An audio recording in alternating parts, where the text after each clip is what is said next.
ভর্তা, ইলিমা শাক, যত রকমের তেতো আছে একদিন একদিন বাদে বাদে খেতে হবে।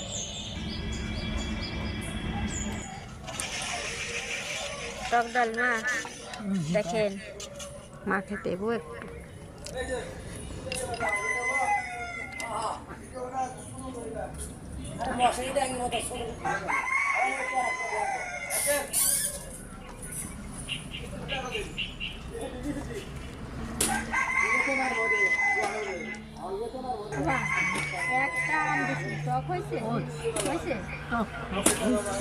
এই বছরের প্রথমে আম গাছ খাইতে আম গাছের আম তো এখনো হয় নাই, ছোট্ট কেবল গাছের আম তা খাইতে খুব সুন্দর লাগে।